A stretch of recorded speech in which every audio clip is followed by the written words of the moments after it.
भव्यात्मा गोमटसार जीवकांड ग्रंथराज अंतर्भाव अधिकार, जिसमें हमने पहले तीन मार्गणाओं को, कौन सी गति, इंद्रिय और काय, इन तीन मार्गणाओं में गुणस्थान और जीव समास, इन दोनों प्ररूपणाओं की चर्चा की।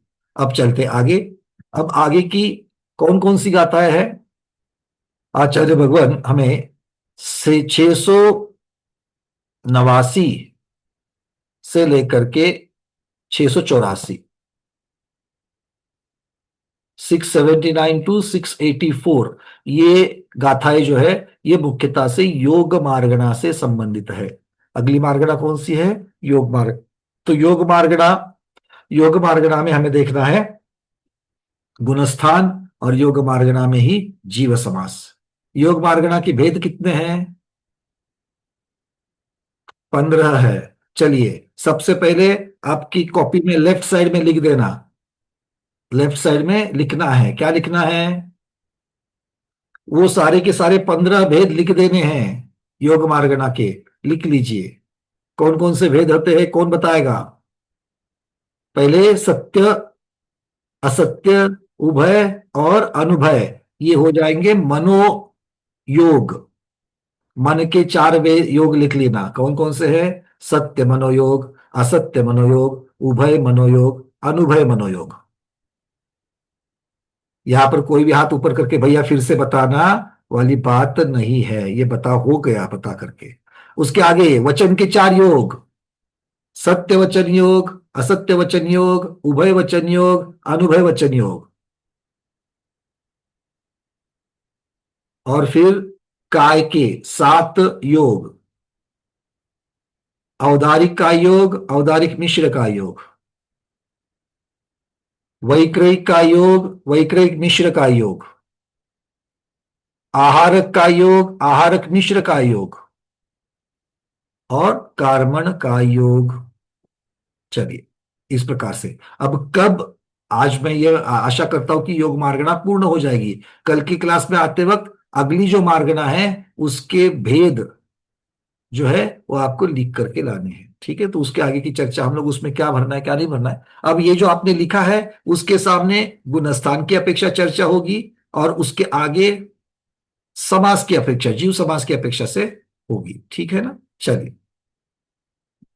ये उभय और अनुभय, ये दो शब्द आए हैं। उभय और अनुभय में क्या फर्क होता है शैला गांधी दीदी अकलूज? उभय और अनुभय में शैला दीदी आवाज पहुंच रही क्या? पहुंच रही। हाँ बोलिए दीदी। हाँ बोलिए। और अनुभय, ये दो शब्द आए, तो उभय और अनुभय में क्या फर्क है? उभय में सत्य और असत्य का ज्ञान हो। ज्ञान होता है। नहीं सत्य और असत्य रहता है। हाँ, और अनुभय में अ, अनुभय ज्ञान का अर्थ न अनुभव सत्य ज्ञान नहीं है, यहाँ पर ज्ञान की तो चर्चा ही नहीं है। न अनुभव में सत्य भी नहीं रहता और असत्य भी नहीं कहा जाता है। बहुत बढ़िया। मतलब क्या है, जहां पर उभय शब्द आएगा, चूंकि यहां पर सत्य असत्य की अपेक्षा से उभय अनुभय कहे हैं, इसीलिए दीदी ने जैसे कहा वैसे उभय में दोनों के समाविष्टता होती है, और अनुभय में दोनों की भी अनुपस्थिति होती है। दोनों की भी अनुपस्थिति होती है, ना सत्य ना असत्य, वो कहलाएगा अनुभय, और सत्य भी और असत्य भी इस प्रकार से कहलाएगा। चलिए, बहुत बढ़िया। अब सत्य किसे कहते हैं? कोई तो एक बताओ, सत्य किसे कहते हैं? सत्य। अरे जितने अनुव्रति है उतने तो बताओ, आपका तो सत्य अनुव्रत है। जितने अनुव्रति पालन कर रहे हैं सत्य अनुव्रत, वो तो बताओ सत्य का अर्थ क्या है? हाँ, जिन्होंने हाथ ऊपर नहीं किए सबसे पहले उनको पूछना है कि नहीं? हाँ, रजनी दीदी गुलबर्गा से बोलिए। हाँ दीदी, सत्य वंदना किसे भाई। कहेंगे? वंदना बोलिए, वंदना सत्य। भाई। हाँ, सत्य किसे कहेंगे? माने सच बोलना, सत्य सही बोलना, जो सही है, करेक्ट तो अगर एक्यूरेट मतलब। सच बोलना ही सत्य होता तो वचन में आ जाता, मन में क्यों आ गया? मन में भी सत्य मन शब्द लगा दिया। देखो, हम जब उत्तर दे रहे हैं, अब गोमट सार जीवकांड की अपेक्षा से चाहिए, है ना? हम रोजमर्रा की भाषा में क्या बोलते हैं उसकी चर्चा थोड़ी है यहाँ पर। हम लोगों ने मान लिया है सच बोलना, बट सच बोलना मतलब क्या, अर्थ वही है। घूम फिर करके we are back to square one. सच बोलना मतलब क्या बोलना? सुमन दीदी, सुमन सेठी दीदी बोलिए। सत्य के विषय में मन की जो प्रवृत्ति होती है उसे सत्य कहते हैं। सत्य के विषय में तो आपने सत्य मन की परिभाषा करी, बट सत्य की चर्चा कौन करेगा? सत्य किसे कहते हैं? जैसे ये कहा कि ये जल है, ये सत्य अच्छा, है, तो ये सही है। एक मिनट में खुलासा कर लूं यहाँ पर कि भाई, जो चैट में आज हम चैट को बंद कर रहे हैं यहां से, ठीक है ना, क्योंकि चर्चा जब चलती है तो आपसे उत्तरों की अपेक्षा है। तो जो चिंतन कर रहा है या जो उत्तर नहीं बता रहा है, उनके लिए थोड़ा सा प्रॉब्लम होता है। इसलिए हम यहाँ से अभी आपकी चैट वाली जो स्थिति है उसको हटा देते हैं। तो अब आप चैट में आप कुछ नहीं डाल पाओगे। ठीक है। हाँ जी, चलिए। क्या बोल रहे थे दीदी आप? मैं कह रहा हूं कि आपने मन को, सत्य मन की चर्चा करी। हमें सत्य मन नहीं चाहिए, मुझे मुख्यतः से सत्य की चर्चा करिए। सत्य किसे कहेंगे? मन की बताओ प्रवृत्ति दीदी। से जो होता है वो मन से हाँ, सत्य कहते हैं। वो अच्छी लगी। चलो वनिता दिरावत दीदी बताइए। वंदना भैया जी, किसी हम्म, वस्तु का यथार्थ ठोस निर्णय के साथ जैसी है वैसी की सोचना। बहुत बढ़िया। दो चीजें महत्वपूर्ण है। जो वस्तु जैसी है वैसा ही चिंतन या कथन। मन है तो चिंतन, वचन है तो कथन, और वो भी ठोस निर्णय के साथ। ये बहुत महत्वपूर्ण बात है, क्योंकि गोमट जीवकांड की अपेक्षा से हम जब चलेंगे तो 10 प्रकार के सत्य के साथ में सत्य मन योग या सत्य वचन योग होने के लिए ठोस निर्णय उस मन के चिंतन में और ठोस निर्णय उस वचन में होना चाहिए। तब जाकर के ये सत्य मनोयोग या सत्य वचन योग कहा जाएगा। ठीक है, ये बात सबके समझ में आ गई, क्योंकि इसी के आधार पर आपको उत्तर देने हैं। बहुत सुंदर। असत्य किसे कहेंगे? अब इससे विपरीत हो जाएगा तो जल्दी से बताओ, असत्य किसे कहेंगे? अर्चना जैन दीदी भरूच बोलिए। वंदना भैया जी, हम्म। जो जैसा है उसके विपरीत जानना। जो जैसा है उससे विपरीत जानना, ये क्या कहलाएगा? सत्यम। जानना मतलब यहां पर हम लोग चिंतन करना, और चिंतन या क्योंकि नहीं तो फिर मिथ्या की तरफ चला जाता था। तो इसीलिए श्रद्धान की चर्चा करो तो मिथ्यात्व में जाएगा। अगर जानने की चर्चा करो तो मिथ्या ज्ञान की तरफ चला जाएगा। और चिंतन और वचन की तरफ अगर इशारा करोगे तो असत्य मन, असत्य वचन की चर्चा होगी। दीदी आपने फिर से क्या बताया, एक बार बोलिए। जो जैसा है उसके विपरीत चिंतन करना है। अधूरा है। उत्तर अधूरा है। नहीं है, किंतु अधूरा है। ठीक है। कुसुम मिथ्या दीदी। ज्ञान के विषय विषय युक्त में ऐसा कुछ जानना। हाँ, फिर से मिथ्या बोलो। ज्ञान मतलब मिथ्या पदार्थ की मिथ्या ज्ञान के विषय में। वो तो आपने बोल दिया ना, जो जैसा नहीं है वैसा, मतलब विपरीतता आ गई। इसको विपरीतता को छोड़ करके और क्या चाहिए? कुसुम दीदी कलकत्ता निश्चय आ जाए। बोलिए।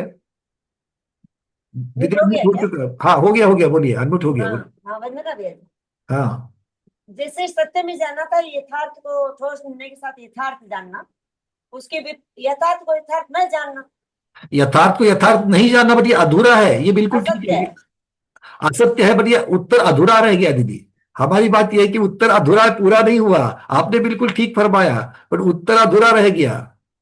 हेमांगी दीदी। वंदना भैया, पक्के और ठोस निर्णय के साथ जो जैसा है उससे विपरीत जानना। और थोड़ा इन्होंने कंप्लीट किया, किंतु अभी भी उत्तर अधूरा है। बिल्कुल ठीक। मिथ्या ज्ञान के विपरीतता, जो जो जो वस्तु का यथार्थ स्वरूप है उससे विपरीत चिंतन या उससे विपरीत वचन ठोस निर्णय के साथ, ये असत्य कहलाता है। उत्तर सही है, किंतु अधूरा है। अब और क्या रह गया? मिथ्या ज्ञान के विषय पुत्र। अरे नहीं नहीं नहीं, ज्ञान की तरफ कहाँ फिर से जा रहे हो प्रमोद जी? क्या रह गया इसमें? याद नहीं आ रहा और अच्छा, जागृति दीदी, क्या रह गया इसमें? उससे होने वाला मन में जो परिस्पंदन, उसके कारण जो मन में परिस्पंदन होता है। नहीं नहीं नहीं, आप लोग ना बहुत सूक्ष्मता में उतर रहे। इतने सूक्ष्मता की जरूरत नहीं, बहुत एक स्थूल चीज रह गई है। हाँ जी। चलो, कौन अभी किसको भी अनम्यूट किया हमने? कोई तो अनम्यूट हो गया। जय श्री श्राप दीदी बोलिए।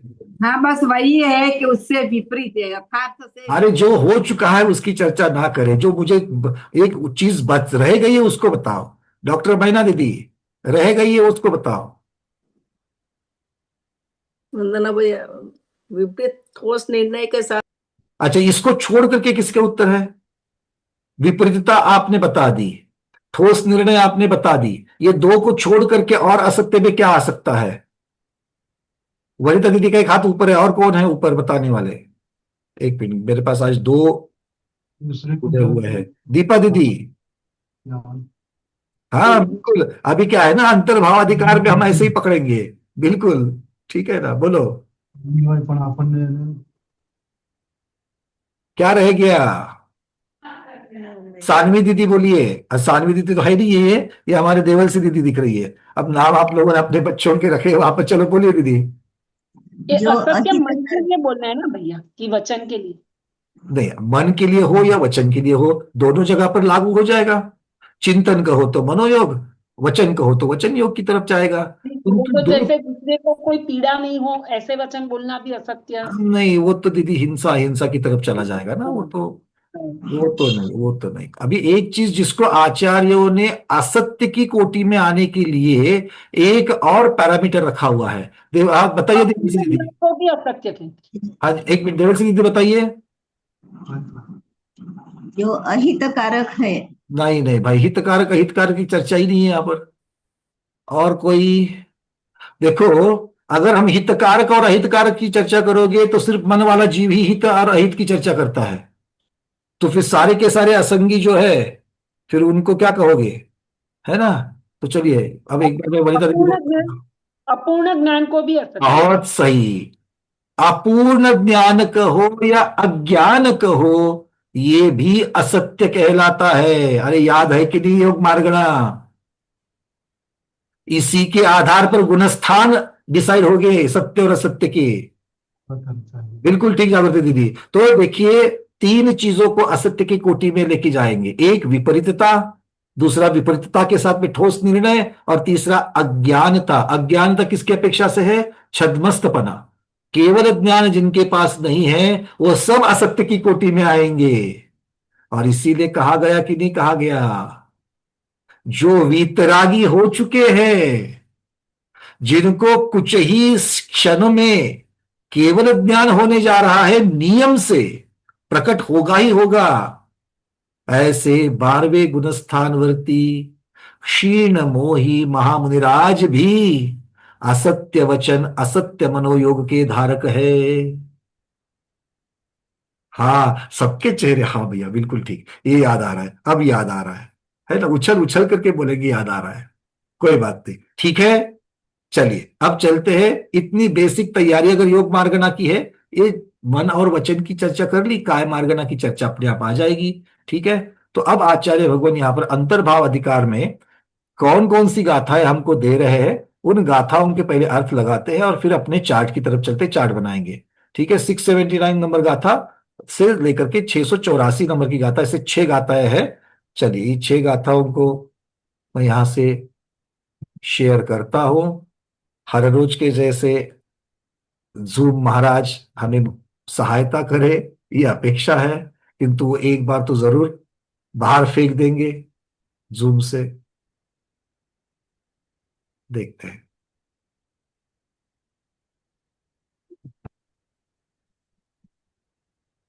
अरे आज क्या बात हो गई, आज तो बिल्कुल पड़गान हो गया। हाँ विधि मिल गई आज।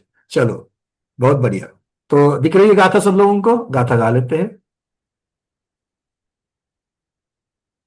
मज्झिम चौमणवयने सन्निपहुदिजूजाव क्षीणोति शेषाणं जोगित्य अनुभयवयनं तु वियलादो होरालं पज्जत्ते थावरकायादिजावजो गोत्ति तम्मिस्समपज्जत्ते चदुगुणठाने सुनियमेन मिच्छे शासन सम्मे पूवेद यदे कवाड़ जो गिम्मी नरतिरिये वियदोन्नीवि होन्तीत्ति जिनेहिने दिट्ठम् वेगुवं पज्जत्ते इदरे खलु होदितः समे सन्तु सुरनिरय सुरनिरय च उत्थाने मिस्सेण हि मिस्सजोगोः आहारोपज्जत्ते इदरे खलु होदितः समे सोदु अंतो मुहूर्त काले छट्ट गुणे होदि आहारो होरालयमिस्सं वा चौगुण ठाने सुहोदिकं मह्यं चतुगदि विग्रह काले जोगिस्सय पदल जोगिस्सय पदरलोग पूरणगे। क्या क्या कह रहे हैं देखो। मज्जिम चौ मनवयने, किसकी चर्चा कर रहे हैं? पहली गाथा को देखना है। मज्जिम चौ मतलब मध्य के चार, इनको लेना है शब्द की अपेक्षा। चलो, जिनको चार्ट अच्छा समझ में आया है वो अब प्राकृत की तरफ ध्यान दे दो तो हमें और भी आनंद आएगा। क्या लिखा है? मज्जम चौ, मज्जिम चौ मतलब बीच वाले चार, मध्य के चार। क्या? मन वयने। तो मन के चार योग है और वचन के चार योग है, इनमें से बीच के दो दो ले लेना। तो बीच के दो दो कौन से आएंगे? असत्य मनोयोग, उभय मनोयोग, और असत्य वचन योग और असत्य उभय योग, उभय वचन योग। ठीक है, मध्य के चार समझ में आ गए सबको? नहीं आए तो पहले चार लिखो। आपने लिखे हुए हैं 15, उसमें से पहले चार लिख लो, मन के चार। तो ये चार में से बीच के दो कौन से है? देखो, दूसरा और तीसरा नंबर ये बीच का हो गया, मध्य का हो गया। ठीक है, ऐसे ही वचन के चार ले लो, उसमें भी उसके बीच के दो मध्य वाले हो जाएंगे, दूसरा और तीसरा। तो कौन से हो गए? असत्य मनोयोग, उभय मनोयोग, असत्य वचन योग, उभय वचन योग। ये चार योग की चर्चा यहां पर कर रहे हैं। समझ में आ गई बात? शब्द को जल्दी जल्दी हाँ बोलना है, कठिन कुछ भी नहीं है, कठिन तो और आगे आना है। ठीक है, हाँ चलिए आगे क्या कह रहे हैं। अब इनके अलावा इन योग को ले लो, और ये कहां से कहां तक होते हैं? सन्निपहुत जावखीण होती। सन्नि मतलब मन वाले, सन्निपहुदिन ये शब्द आ गया यहां पर। सौदनी मिथ्या दृष्टि से लेकर, सौदनी मिथ्या दृष्टि से लेकर के क्षीणोत्ति क्षीण कषाय गुणस्थान तक होते हैं। कौन होते हैं? मज्जिम चौ मनवयने। अर्थात अब आपके चार्ट में लिखना है, किसके सामने लिखना है? असत्य मनोयोग, उभय मनोयोग, और असत्य वचन योग और उभय वचन योग, इन चार के सामने लिखने हैं गुणस्थान। कितने? कौन सा बताया? सौदनी मिथ्या दृष्टि से लेकर के कहां तक होते हैं? क्षीण कषाय तक, मतलब 1 से 12 गुणस्थान हो गए। ठीक है, 1 से 12 गुणस्थान। अब आप कहोगे कि भैया यहां पर चर्चा फिर पहले लोगों की असंगियों की तो चर्चा ही नहीं आई। रुक जाओ, ऐसा क्यों आचार्य भगवान ने कहा? क्योंकि जब बहुत सारे जीवों का वर्णन करना है तो उनमें से कॉमन कॉमन चीजों को निकाल करके कथन करेंगे, और फिर बची हुई चीजों को या अन्य विकल्पों की चर्चा करेंगे। इसी प्रकार से कथन करने की पद्धति है। तो ये तो बता दिया। आगे क्या कहते हैं? शेषानम जोगित्य, शेषानम जोगी, शेष मनोयोग और वचन योग। अब कौन से रह गए? सत्य और अनुभय मनोयोग, सत्य और अनुभय वचन योग, ये 4 रह गए। ये कहां से कहां तक होते हैं? शेषानम जोगित्य। जोगी कौन है यहां पर? योगी कौन है? सयोगी, अर्थात 13वें गुणस्थानवर्ती केवली भगवान की चर्चा हो रही है। मतलब अब बचे हुए जो है सत्य मनोयोग, अनुभय मनोयोग, सत्य वचन योग, अनुभय वचन योग, इनके सामने गुणस्थान लिखो 1 से 13। कहां तक होते हैं ये बताए, कहां से होते ये नहीं बताया। मतलब जो पहले बताया है उसी को यहां पर कॉपी करना है। ठीक है, उसी को बरकरार रखना है। तो सत्य मन, और अनुभय मन, सत्य वचन और अनुभय वचन, इनके गुणस्थान कौन से? 1 से 13। अच्छा, इसके साथ में और एक चीज बता रहे हैं, अनुभय वयनम तुवियलादो। क्या कह रहे हैं? अनुभय वयनम तु वियलादो, अर्थात अनुभय वचन योग विकलेंद्रियों को होता है, विकलेंद्रियों को ही होता है नहीं कह रहे हैं। तो अब तक जितना बताया गया है इसमें एडिशन कर रहे हैं, इसको जोड़ रहे हैं। क्या कह रहे हैं? कि अनुभय वचन योग और किस किस को होता है? तो विकलेंद्रिय को भी होता है। ऐसा क्यों यहां पर जोड़ दिया? क्योंकि चर्चा यहां पर किसकी हो रही थी? संगी मिथ्या दृष्टि की हो रही थी। तो सौदी मिथ्या दृष्टि में विकलत्रय आएंगे क्या? नहीं आएंगे। स्थावर आएंगे क्या? नहीं आएंगे। असंगी पंचेंद्रिय आएंगे क्या? नहीं आएंगे। किंतु इनमें भी तो वचन योग होता है, इनको भी वचन योग होता है। किनको होता है? बोले विकलेंद्रियों को होता है। किसको होता है? विकलेंद्रियों को अनुभय वचन योग होता है। ठीक है, और कुछ बताते जाएंगे आगे। देखो एक बात समझ लेना, सत्य और असत्य, सत्य और असत्य इनकी पहचान, सत्य और असत्य इनकी पहचान, एक तो बात चल रही है मन की। सबसे पहले बात किसकी चल रही है? मन की। तो मन किसे होता है? संज्ञी जीवों को होता है कि असंज्ञी जीवों को होता है? संज्ञियों को होता है। मतलब ये जो 4 मनोयोग है इनमें कोई भी असंगी वाली बात होगी क्या? एकेंद्र से लेकर असंगी पंचेंद्र की बात नहीं होगी। इसीलिए संज्ञी मिथ्या दृष्टि से शुरुआत करी, इसलिए संज्ञी मिथ्या दृष्टि से सीधी शुरुआत कर ली। ठीक है, मनोयोग की तो बात खत्म हो गई। अब वचन योग की बात जब करेंगे तब, तो वचन योग और किन किन को होता है पंचेंद्रियों को छोड़ करके? 2, 3 और 4, ये 3 विकलत्रय को भी तो होता है।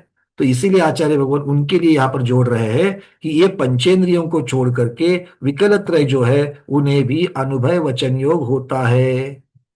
ठीक है, क्लियर है? इसी में असंगी पंचेंद्रिय भी आ गए, यही समझ लेना।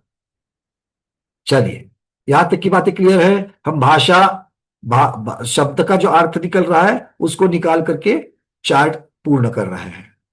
यहां तक की बातें, इसमें मनोयोग वचन योग पूर्ण हो गया। किसी को इसके बारे में कोई जिज्ञासा, प्रश्न, शंका? नहीं? बहुत अच्छी बात है। चलिए अगली गाथा लेते हैं। ओरालम पज्जते, 680 नंबर गाथा। ओरालम, ओराल मतलब क्या होता है? शब्द पहले भी आया था। ओराल मतलब औदारिक, ओराल मतलब स्थूल, ओराल मतलब औदारिक। तो औदारिक का योग किससे होता है?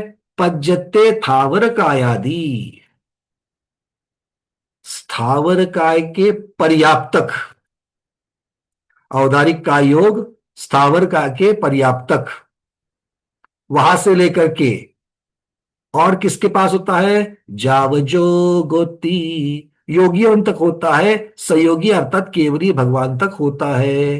तो गुणस्थान कौन से हुए? औदारिक का योग का गुणस्थान लगा लेना, लिख लेना, 1 से 13वां गुणस्थान। ठीक है, अब 1 से गुणस्थान में पता नहीं चलता कि भाई ये संगी पर मिथ्या दृष्टि की चर्चा कर रहे हैं क्या असंगी मिथ्या दृष्टि की चर्चा कर रहे हैं। इसलिए चार्ट में हमने क्या किया, और 2 कॉलम बढ़ाए, कहां से कहां तक। कॉलम का क्या नाम लिखा? कहां से कहां तक। तो जब हम मनोयोग की चर्चा कर रहे थे, वचन योग की चर्चा कर रहे थे, तो मनोयोग के चारों में कहां से कहां तक आएगा? संगी मिथ्या दृष्टि से लेकर के, अगर असत्य और उभय उभय है तो 12वें गुणस्थान वाले क्षीण कषाय उनिराज तक, और अगर सत्य और अनुभय है तो संगी मिथ्या दृष्टि से लेकर के कहां तक? संयोग केवली तक। ये उसमें लिख करके आएगा, है ना। देखो, अगर आपको देखना है कि चार्ट में किस प्रकार से लिखते हैं तो ये चार्ट आपको दिखा रहा हूं मैं। दिख रहा है आपको? चार्ट में आपने जो 2 कॉलम बनाए थे, गुणस्थान और जीव समास, ऐसे ही आप और 2 कॉलम आगे बना सकते हो उसके। कौन से? कहां से कहां तक।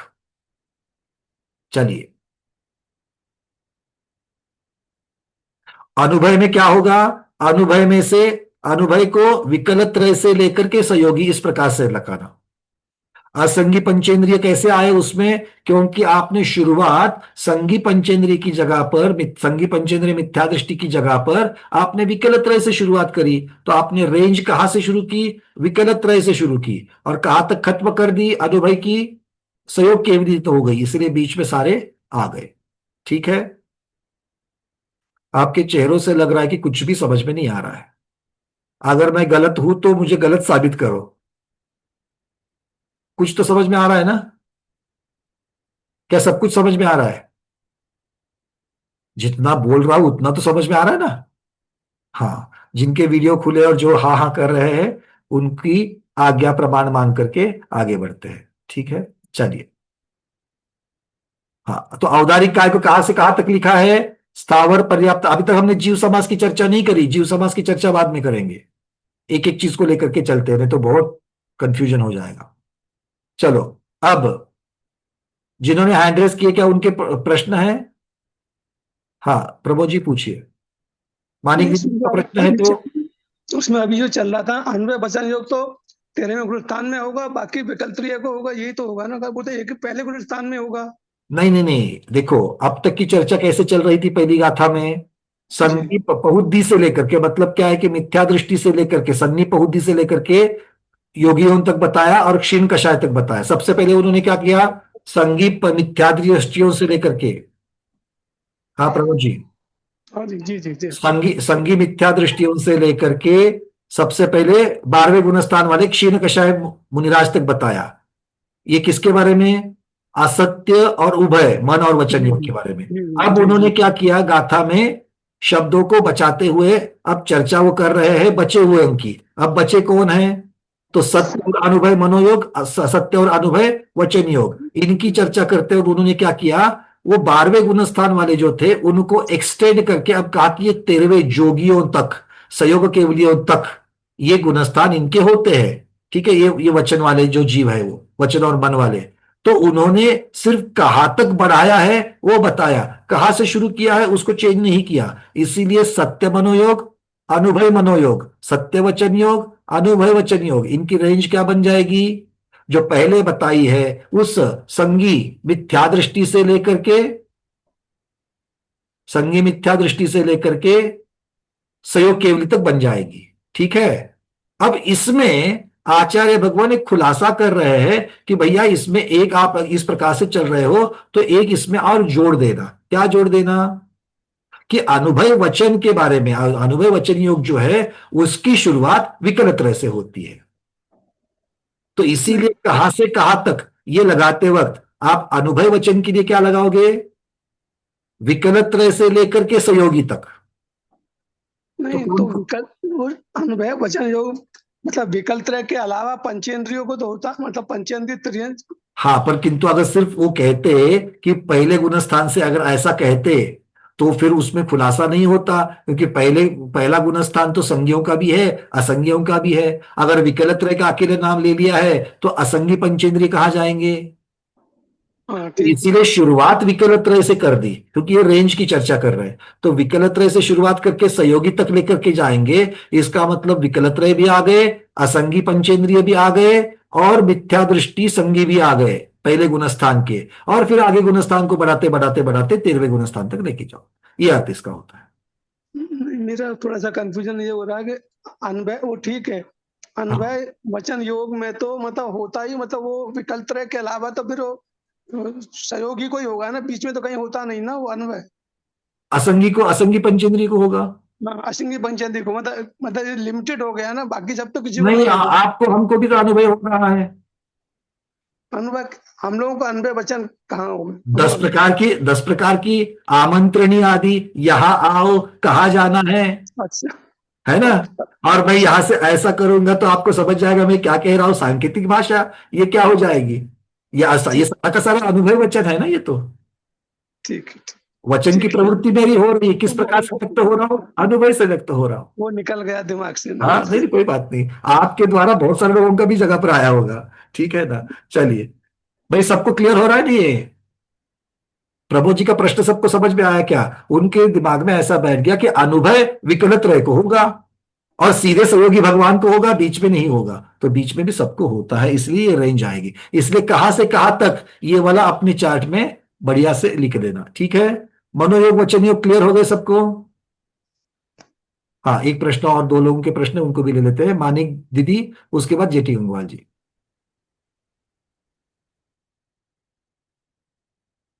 दीदी अनम्यूट करना। हाँ मानिक दीदी बोलिए। अनम्यूट नहीं हो रहे। अरे हाँ, हो गया, हो हो गया, गया, बोलिए। हो गया क्लियर भैया जी। चलिए बहुत बढ़िया, जेटी गंगवाल जी।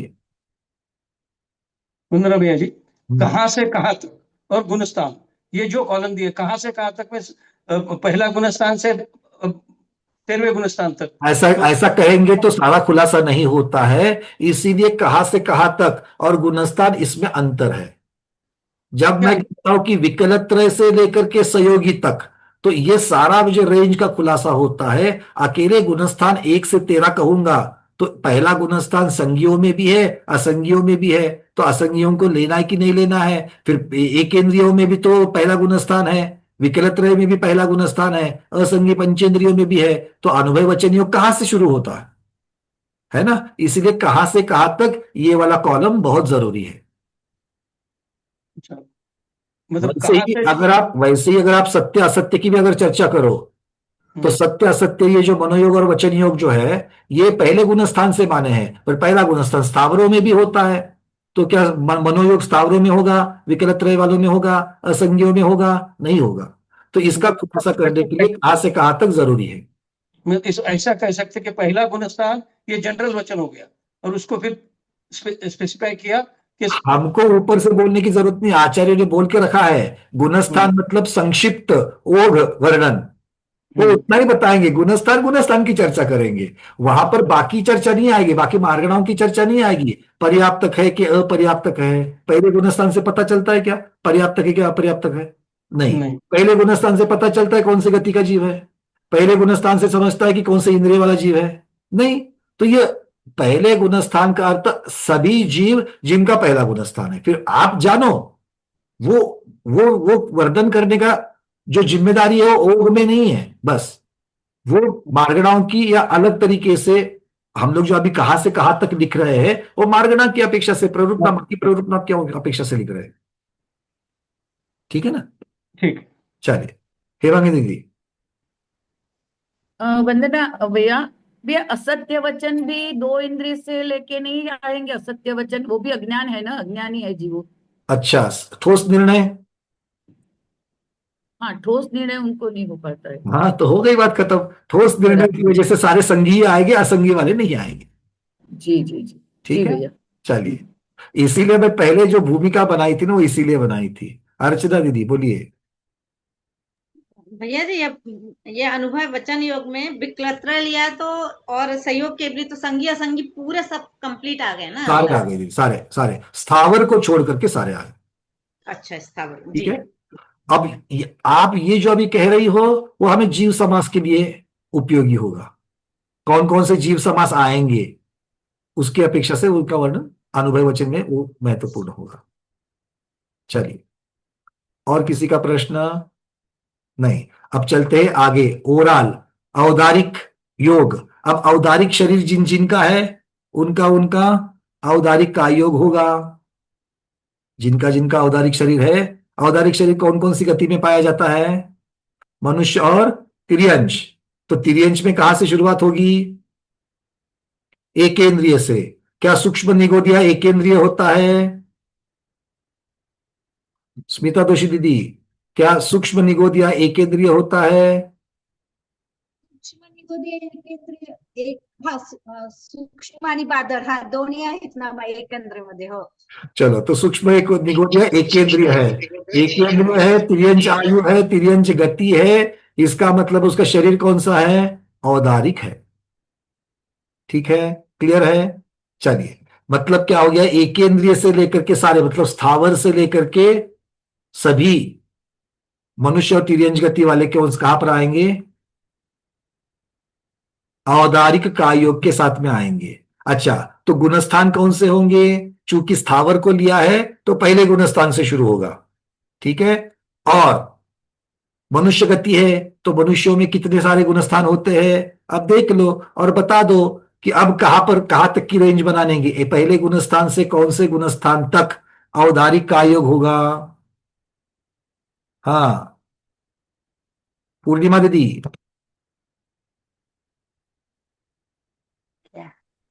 क्या पूछा एक बार और बता। बहुत बढ़िया, ऐसे भी चाहिए ना कोई तो, क्योंकि नहीं दीदी आपका प्रॉब्लम नहीं, आपके जैसे और 4 बैठे हैं उनका फायदा हो जाता है बीच में प्रश्न पूछने से।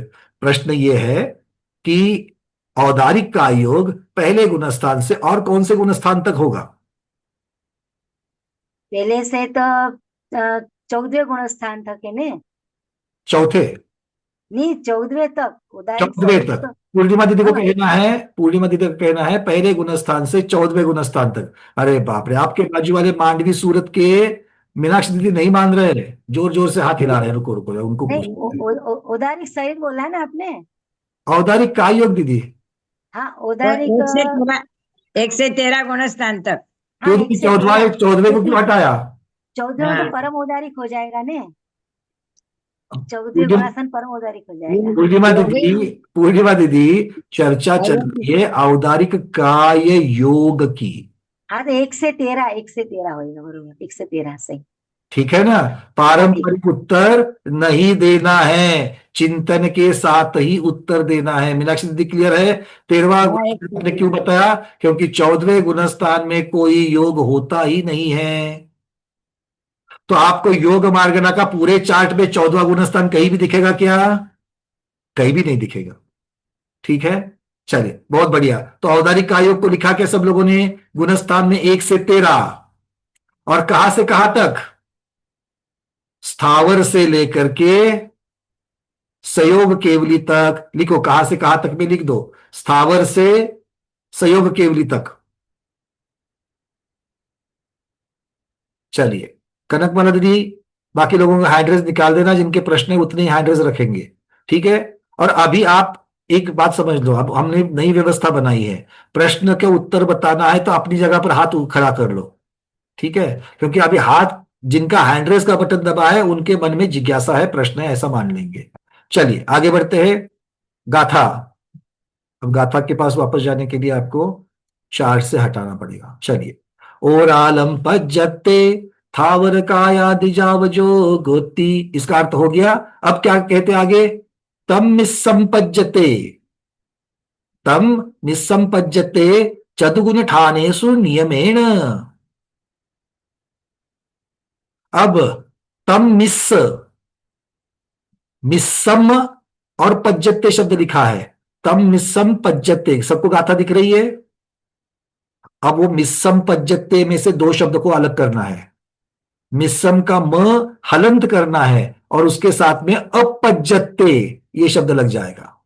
अपज्जते की वजह से हलंत म पूरा हो गया और अ का लोप हो गया। मतलब क्या हो गया अर्थ इसका, तम मिस्स मतलब किसका मिस्स, जिसकी चर्चा चल रही है ओराली की, ओरालम की, मतलब औदारिक कायोग का मिश्र ले लेना। तो औदारिक मिश्र कायोग की चर्चा कर रहे हैं। औदारिक मिश्र कायोग कहां होता है, अपज्जते, अपज्जते। और आगे क्या कह रहे हैं कि अपर्याप्तकों में होता है, किंतु कहां कौन से अपर्याप्त में होता है, चतुगुण ठानेषु नियमेन, नियम से औदारिक मिश्र का योग नियम से अपर्याप्तकों के 4 गुणस्थानों में होता है। अब इसकी पूर्तता आपको कर दी है। ऐसे अपर्याप्तकों के गुणस्थान कौन कौन से होते हैं। अब अपर्याप्तकों में हमारे पास कौन जीव है, सुभद्रा दीदी, अपर्याप्तकों में कौन कौन आता है, 2 प्रकार के अपर्याप्तक आते हैं, कौन से आते हैं। अरे उनकी तरफ मत देखो, सभी चीजें उनको नहीं मालूम है। क्यों सुभद्रा दीदी। जी भैया जी वंदना। हाँ, पूरे दिन में जितना भी महेंद्र भाई साहब बोलते हो सारा का सारा आप मान लेती हो क्या? नहीं। नहीं ना, हाँ बिल्कुल नहीं, मानना ही नहीं है। तो इसलिए आप उनकी तरफ मत देखो, प्रश्न के उत्तर की तरफ, है ना। हमारे पास दो अपर्याप्तक है, अब बता दो अपर्याप्तक कौन कौन से दो प्रकार के होते हैं? इसकी पर्याप्त पूरी नहीं होती है, वो अपर्याप्त। बहुत आपने व्याख्या तो बताई, किंतु ऐसे को दो है। हमारे पास दो प्रकार के जीव होते हैं जिनमें पर्याप्तियां पूरी अभी तक नहीं हुए। ऐसे कौन कौन है? क्या नाम है उनका? क्या कहते हैं उसको?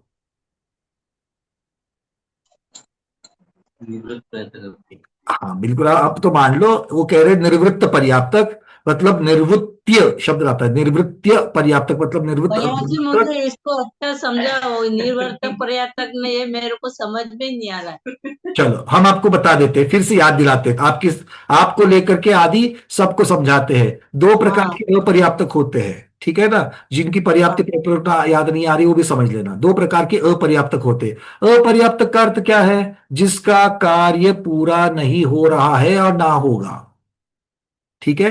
मतलब अपूर्णता को अपर्याप्तक कह रहे हैं, अपूर्णता को अपर्याप्तक कह रहे हैं। तो हमारे यहां पर बिल्डिंग के बाहर, सोसाइटी के बाहर में एक रास्ता बनने का काम चल रहा था, ठीक है। तो रास्ते का टेंडर तो पास हो गया और रास्ता बन रहा था। तो रास्ता बन रहा था तो हमने ठेकेदार को पूछा, भैया 8 दिन हो गए, रास्ता पूरा कब होगा? तो उसने बता दिया रास्ता बनेगा और 2 दिन में पूरा हो जाएगा। अर्थ क्या है? अभी रास्ता पूरा है क्या? नहीं है, अपूर्ण है, किंतु 2 दिन में पक्का पूरा हो जाएगा। ये पक्का पूरा होने की गारंटी है। तो ऐसे वाले जीव क्या कहलाते हैं? कि जिनकी पर्याप्तियां अभी तक पूरी नहीं हुई है किंतु नियम से पूरी होगी, ऐसे जीवों को क्या कहते हैं? निर्वृत्य पर्याप्तक कहते हैं। क्या कहते हैं? ये दो शब्द जुड़ने की वजह से अ का लोप हो गया, इसलिए उनको क्या कहते हैं? निर्वृत्य पर्याप्तक। समझ में आ गया? निर्वृत्त पर्याप्तक। और दूसरे वो बोले, वो ठेकेदार जो है ना वो भाग गया, अब पता नहीं ये होगा कि नहीं होगा, ये ऐसा ही पड़ा रहेगा। मतलब वो रास्ता शुरू तो हो गया था किंतु पूर्ण होगा क्या? कभी नहीं होगा। ये है लब्ध्य पर्याप्तक। सुभद्रा दीदी क्या कहेंगे इनको? लब्ध्य पर्याप्तक। मतलब लब्ध्य पर्याप्तक वो है जिनका रास्ता कभी भी पूरा नहीं होगा। ऐसा जाकर के नहीं बोलना, क्योंकि आप लोग आगे रुकते नहीं, आगे जाकर के बोलते हैं ऐसा पंकज भैया ने बताया था, है ना। तो समझने के लिए दृष्टांत दिया है। अब इसको लगाते हैं पर्याप्ति अपर्याप्ति पर। जिनकी पर्याप्त, अब दो हमारे पास नामकर्म है, एक है पर्याप्त नामकर्म, दूसरा अपर्याप्त नामकर्म। जिनका पर्याप्त नामकर्म का उदय है तो उनकी पर्याप्तियां अभी तक पूरी नहीं है, प्रोग्रेस में है, काम चालू है, किंतु नियम से पूरी होगी। इसके लिए क्या चाहिए? पर्याप्त नामकर्म का उदय। जब तक पूरी नहीं होती है तब तक वो अपर्याप्त ही कहलाता है, किंतु उसका नाम है निर्वृत्त पर्याप्तक, मतलब टेम्पररी अपर्याप्तक। ये पर्याप्तक होगा। और लब्ध पर्याप्तक उसके अपर्याप्त नामकर्म का उदय है। कारण भी अलग है उसका, अपर्याप्त नामकर्म का उदय है और उसकी वजह से उसकी पर्याप्तियां उस भाव में पूरी होगी ही नहीं, पर्याप्तियां पूरी होने से पहले ही उसकी आयु पूर्ण हो जाएगी। ये नियम, अकाट्य नियम, ठीक है। तो लब्ध्य पर्याप्तक, निर्वृत्त पर्याप्तक, ये हमारे पास दो प्रकार के पर्याप्तक है, अपर्याप्तक है। अब चर्चा यहां पर ये हो रही है कि अपर्याप्तकों के चारों गुण स्थान जो है उसमें आचार्य भगवान कह रहे हैं कि उनमें औदारिक मिश्र का योग होता है। अब ये कौन से हैं, ये हमको ढूंढने पड़ेंगे। तो अपर्याप्तक अवस्था के गुणस्थान कौन से होते हैं? अपर्याप्तक अवस्था की गुणस्थान देखो, अपर्याप्तक अवस्था कौन सी है? पर्याप्तक होने के पहले की है, फिर वो निर्वृत्त पर्याप्तक होवे या फिर लब्ध्य पर्याप्तक होवे। अब इसको थोड़ा सा पीछे खींच करके जाइए, इसका मतलब क्या हो गया? मरण जिस गुणस्थान में होगा, मरण जिस गुणस्थान में होगा वही गुणस्थान लब्ध्य पर्याप्तक और निर्वृत्त पर्याप्तक में पाया जाएगा। बात सही है? क्योंकि बीच में गुणस्थान बदलने की व्यवस्था ही नहीं है। जो लेकर के आए वही यहां पर आ जाएगा, क्योंकि निकला कहां से है, निकला कहां से है, मरण करके निकला है पिछले भव से, अभी अगले भव में पहुंचा ही नहीं है, बीच में विग्रह गति है, विग्रह गति में कोई रास्ता है उसका गुणस्थान बदलने का? बोले नहीं है। तो फिर निर्वृत्त पर्याप्तक अवस्था में भी वही जाएगा, लब्ध पर्याप्तक अवस्था में भी वही जाएगा, क्योंकि वही विग्रह गति के बाद की पहली अवस्था है। सबको क्लियर हो रहा है ये? चलिए बहुत बढ़िया। अब पहला गुणस्थान अपर्याप्तकों में होता है कि नहीं होता है? इसका अर्थ कैसे करेंगे? क्या पहले गुणस्थान में मरण होता है क्या? हाँ, पहले गुणस्थान में मिथ्या दृष्टि मिथ्यात्व के साथ में मरण करता है, तो पहले गुणस्थान में मरता है, मतलब अपर्याप्तकों में पहला गुणस्थान होगा। अच्छा, दूसरी एक बात, लब्ध्य पर्याप्तक का तो नियम से एक ही गुणस्थान बनता है। लब्ध्य पर्याप्तक का यह सिद्धांत है कि नियम से एक ही गुणस्थान बनता है, तो उसके तो 4 गुणस्थान बनने की चर्चा ही नहीं होगी, है ना? अलग अलग 4 गुणस्थान, तो चर्चा किसकी अपेक्षा से होगी? निर्वृत्त पर्याप्तक की अपेक्षा से होगी। तो निर्वृत्त पर्याप्तक अवस्था में पहला गुणस्थान होता है। दूसरा गुणस्थान होता है क्या? होता है, क्योंकि सासाधन गुणस्थान में जीव मरण करके अगले भव में जाएगा, तो निर्वृत्त पर्याप्तक अवस्था में दूसरा गुणस्थान पाया जाएगा, तो दूसरा भी होता है। तीसरा गुणस्थान होता है क्या? बोले नहीं, क्योंकि तीसरे गुणस्थान में मरण होता ही नहीं है, चलो छोड़ दो। अब आ गया चौथा गुणस्थान, तो चौथे गुणस्थान में मरण होता है क्या? हाँ होता है, सम्यक्त्व के साथ मरने वाले चौथे गुणस्थान के साथ जाएंगे, मतलब निर्वृत्त पर्याप्तक में चौथा गुणस्थान भी होगा। तो पहला, दूसरा और चौथा, इन 3 गुणस्थानों में औदारिक मिश्र का योग हो सकता है। ठीक है, यहां तक की बातें। अब ये 3 हो गए, अब एक और बाकी है। आचार्य भगवान कहते कि 4 गुणस्थान है, उसमें से 3 तो हमको मिल गए, अब चौथा गुणस्थान जहां पर हमको और ये कथन किसकी अपेक्षा से है? औदारिक मिश्र का योग की अपेक्षा से है। तो औदारिक मिश्र का योग हमको और कहां पर मिल जाएगा? इन 3 गुणस्थानों को छोड़ करके। बहुत अच्छा लग रहा है मुझे, आधे से ज्यादा लोग हाथ ऊपर कर रहे हैं, बहुत अच्छी बात है। चलिए तो बताइए डॉक्टर मधु दीदी, अरे अभी तो हाथ आपने ऊपर किया था। डॉक्टर मधु दीदी आप बताइए, अनम्यूट किया है। 13वां गुणस्थान भैया, जब वो केवली समुद्घात करेंगे। 13वें गुणस्थान में कहा, कब? 13वां गुणस्थान बहुत बड़ा है दीदी। जब वो केवली समुद्घात करेंगे। केवली समुद्घात करेंगे, तो दीदी ने हमको क्या कर दिया? हमने बोला आपने धनिया और बहुत सारी चीजें की, तो उन्होंने धनिया और कड़ी पत्ता दोनों अलग कर दिया, किंतु अभी भी उसके साथ में मिर्ची लगी हुई है, उसको भी बाजू में निकालना है। दीदी सारा सारा निकाल करके दे दो। अब केवली समुद्घात में कहां पर? लोकपूरण के टाइम पे। लोकपूरण के टाइम में वो तो कार्बन का योग होता है। लोकपूरण में देखो कैसे हमारे बजाय कैसी जिन धर्म की लहरा रही है, सब लोग वहां से ना ना कह रहे हैं। जी जी जी, कपाट समुद्घात के टाइम पे। कपाट समुद्घात के साइम में होगा जी, क्योंकि दंड में औदारिक का योग होगा जी, दंड में औदारिक का योग होगा, कपाट में औदारिक मिश्र होगा और प्रतर लोकपूरण में कार्बन होगा। तो 13वें गुणस्थान में केवली समुद्घात की दूसरी अवस्था में प्रसरण होते वक्त और संकुचित होते वक्त दोनों जगह पर औदारिक मिश्र का योग होगा कि नहीं होगा? एक बार बोलो हाँ।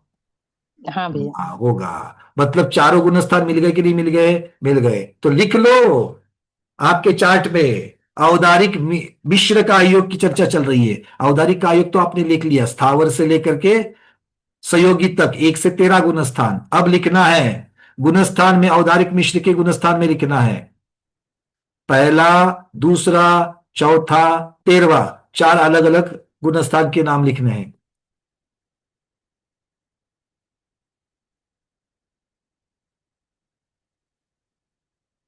ठीक है, क्लियर है?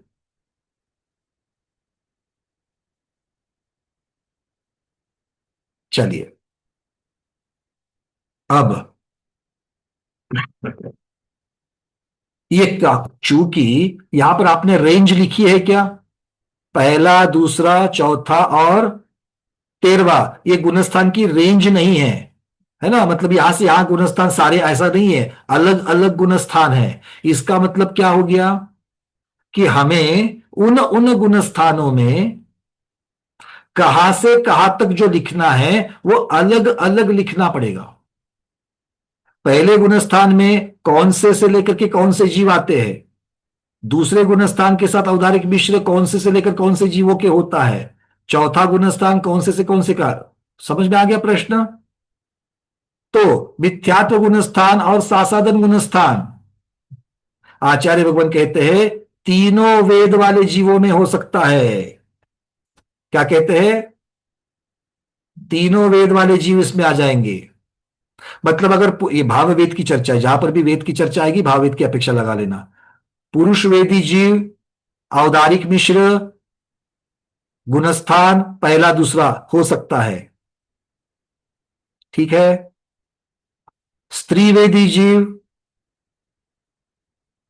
पहला दूसरा गुणस्थान औदारिक मिश्र योग हो सकता है, तिर्यंच मनुष्यों में हो सकता है। नपुंसक वेदी जीव, पहला दूसरा गुणस्थान औदारिक मिश्र का योग हो सकता है। क्लियर है? नहीं क्लियर? चलो, देवों में से कोई मिथ्या दृष्टि जीव, कोई मिथ्या दृष्टि देव तिर्यंच में उत्पन्न होने जा रहा है, गुणस्थान पहला मिथ्या दृष्टि है, उसका जब तिर्यंच में जा रहा है तो औदारिक मिश्र का योग होगा कि नहीं होगा? होगा। तो औदारिक मिश्र का योग वहां पर आएगा। अब वो जीव का कौन सा वेद उत्पन्न होगा? एक केंद्रीय में जा रहा है तो कौन से वेद का उसका उदय होगा? नियम से नपुंसक वेद होगा, हा या ना? तो नपुंसक वेद के साथ में हमको औदारिक मिश्र का योग दिखा कि नहीं दिखा? पहले गुणस्थान में दिखा। अब कोई स्त्री वेदी, अब कोई स्त्री वेदी पहले गुणस्थान के साथ औदारिक मिश्र में बनने जा रहा है, कहां पर? तिर्यंच में ही लगा लो, असंगी पंचेंद्रिय में जा रहा है। तो असंगी पंचेंद्रिय में तो स्त्री वेद और पुरुष वेद होते कि नहीं होते? होते। संगी पंचेंद्रिय में होते कि नहीं होते? होते हैं। तो आप वहां लगा लो, पंचेंद्रिय में कहीं भी लगा लो। कोई जीव देव है, पंचेंद्रिय में उत्पन्न हो रहा है और स्त्री वेद के साथ उत्पन्न हो रहा है, तो उसका निवृत्त पर्याप्तक अवस्था में औदारिक मिश्र का योग होगा कि नहीं होगा? होगा। कोई जीव पुरुष वेद के साथ में मनुष्य में उत्पन्न हो रहा है मिथ्यात्व गुणस्थान के साथ, तो उसके निवृत्त पर्याप्तक अवस्था में मिथ्यात्व गुणस्थान और औदारिक मिश्र का योग होगा कि नहीं होगा? होगा। मतलब तीनों वेदों के साथ में औदारिक मिश्र का योग पहले गुणस्थान में हो सकता है। अरे हा या ना? हाँ। अब कोई जीव सासादन गुणस्थान में मरण करे और स्थावर में उत्पन्न होने जा रहा है, कौन से? बादर पृथ्वी कायिक में उत्पन्न होने जा रहा है। तो बादर पृथ्वी कायिक में उसका कौन सा वेद उत्पन्न होगा? नपुंसक वेद होगा। कौन सा गुणस्थान निवृत्त पर्याप्तक में होगा? सासादन, क्योंकि आ रहा है सासादन के साथ, ठीक है। तो ये दूसरे गुणस्थान के साथ में नपुंसक वेद मिल गया। अब दूसरे गुणस्थान के साथ कोई देव, अब देव को क्यों बार बार लेना? नारकी को ले लो। कोई सातवें नरक का नारकी सासादन गुणस्थान के साथ मरण करे। अरे हाँ, क्या कर रहे हो? सासादन के साथ कर सकता है क्या? हाँ, 10 सेकंड लग गए। सातवें नरक का नारकी नियम से मिथ्यात्व में ही बाहर निकलेगा, सासादन में नहीं निकलेगा। चलो छठे गुणस्थान, छठे नरक का नारकी ले लो, ठीक है। छठे नरक का नारकी सासादन गुणस्थान के साथ मरण कर सकता है कि नहीं? कर सकता है। तो सासादन गुणस्थान के साथ मरण करेगा और तिर्यंच में उत्पन्न हो रहा है स्त्री पर्याय के साथ, स्त्री तिर्यंचनी की अवस्था में, तो उसका स्त्री वेद और सासादन गुणस्थान और औदारिक मिश्र का योग होगा कि नहीं होगा? होगा। अब कोई पुरुष वेदी, मान लो कोई नारकी है, वो नारकी निकला, चौथे नरक से निकला। अब वो मनुष्य बनने जा रहा है, पुरुष बनने जा रहा है, तो पुरुष वेद के साथ सासादन गुणस्थान और औदारिक मिश्र का योग होगा कि नहीं होगा? होगा। मतलब पहला दूसरा गुणस्थान तीनों वेदों के साथ में औदारिक मिश्र का योग में पाया जा सकता है। अरे हाँ या ना? यस, ठीक है। चलिए लिख लो, फिर आगे जाएंगे। कहा लिखोगे? कहां से कहां तक ये जो लिखा हुआ है औदारिक मिश्र का योग के सामने, वहां लिखो तीनों वेद के साथ पहले दूसरे गुणस्थान के साथ, बस तीनों वेद सहित और पहला दूसरा गुणस्थान। ठीक है, गुणस्थान में आपको 3 भाग करने हैं। गुणस्थान में 3 भाग करना, पहला दूसरा गुणस्थान, उसके सामने ये देखो, यहां से मैं आपको दिखा दूं चार्ट में ताकि आपको समझने में इजी हो और ज्यादा। ये देखो यहां पर औदारिक मिश्र का योग आपको दिख रहा है, इतना बड़ा वाला, उसके आगे हमने 3 उसके भेद कर दिए, पहला दूसरा गुणस्थान, चौथा गुणस्थान और 13वां गुणस्थान। तो पहले दूसरे गुणस्थान में तीनों वेद के साथ में, पहला दूसरा गुणस्थान में तीनों वेद के साथ में जाएगा जी। ठीक है, चलो अब चौथे गुणस्थान के साथ। चौथा गुणस्थान मतलब कौन है? सम्यक दृष्टि है। सम्यक दृष्टि पुरुष वेद के सिवा और किसी वेद में जन्मता है क्या? नहीं जन्मता। इसलिए चौथे गुणस्थान के साथ जब भी कोई जीव मनुष्य या तिर्यंच बनने जाएगा वो नियम से पुरुष वेदी होगा। औदारिक मिश्र का योग होगा और उसके साथ में उसका गुणस्थान चौथा होगा। तो चौथे गुणस्थान के साथ पुरुष वेदी जीव लगा लेना। अब चलते हैं 13वें गुणस्थान में। 13वें गुणस्थान में क्या है? अब वहां पर वेद की चर्चा होगी क्या? क्यों नहीं होगी? 13वें गुणस्थान में वेद की चर्चा क्यों नहीं होगी? प्रमिला कोठारी दीदी, 13वें गुणस्थान में वेद की चर्चा क्यों नहीं होगी? जल्दी जल्दी जल्दी करना है।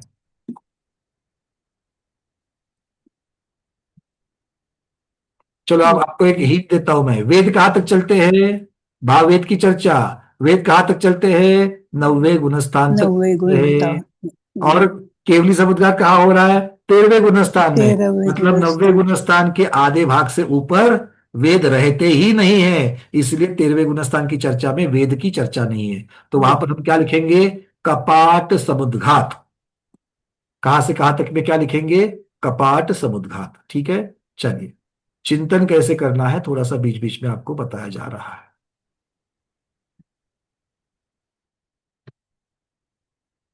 सब लोग औदारिक मिश्र का योग पूर्ण हो गया सबका? किसी का प्रश्न है? हैंड रेज वाले। प्रमोद जी। मेरा कहना यह था कि इसमें गाथा में तो वेद के बारे में कुछ नहीं कहा है, तो वेद के बारे में हमने क्यों? हाँ, तो क्या है कि कहां से कहां तक, क्योंकि इसके बारे में कोई भ्रांति हो सकती है अलग अलग प्रकार की। क्योंकि आपको या तो दूसरी मार्गणा की अपेक्षा, जब आप स्थावर से कहते हो, एकेंद्रिय से कहते हो, पर्याप्तक अपर्याप्तक की चर्चा करते हो, तो बाकी मार्गणा और प्ररूपणाओं का जब तक वहां पर कुछ न कुछ तो वर्णन नहीं करोगे तब तक जो सूक्ष्मता है वो नहीं आती है। इसलिए कहां से कहां तक वाली जो बात है वो इसीलिए लगाई है, आचार्यों ने गाथा में नहीं रखी है, किंतु विशेष टीकाकारों ने इसको वहां पर रखा हुआ है ताकि पढ़ने वालों को समझने में आसानी हो। ठीक है, इसलिए विशेषार्थ में इसको रखा हुआ है। सुषमा दीदी।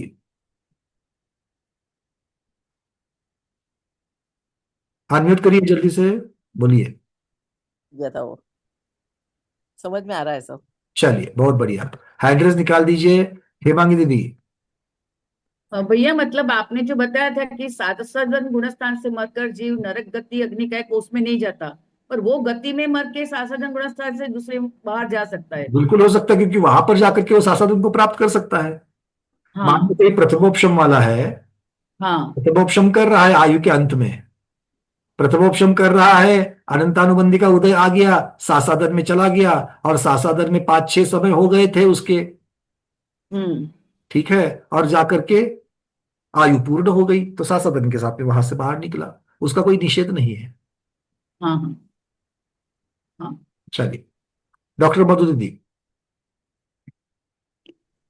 भैया वो जो अभी प्रमोद जी ने बोला ना, तो वो पुम वेद यदि जो अभी आपने बोला 681 में, वो पुरुष वेद के लिए नहीं है वर्ड? कौन सा वाला? 681 गाथा में एक आपने वर्ड बोला ना अभी, पुम वेद यदे, तो वो पुम वेद जो है पुरुष वेदी के लिए नहीं है? 681 की तरफ हम गए नहीं अभी तक।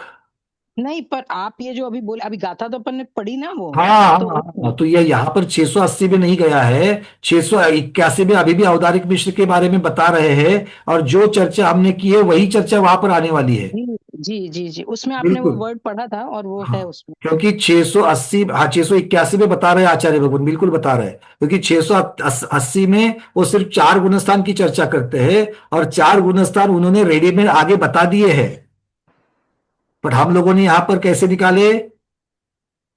अधिगम से चर्चा कर करके निकाले। ठीक है ना? चलिए, बिल्कुल ठीक है। अर्चना दीदी। भैया जी, ये सासाधन गुण स्थान वाला जो नारकी की बात कर रहे थे, तो 7वें वाला का तो क्योंकि वो मिथ्यात्व में ही रहेगा इसलिए उसमें नहीं आएगा, उसके बारे में सिर्फ नियम था कि वो मिथ्यात्व में ही निकलेगा।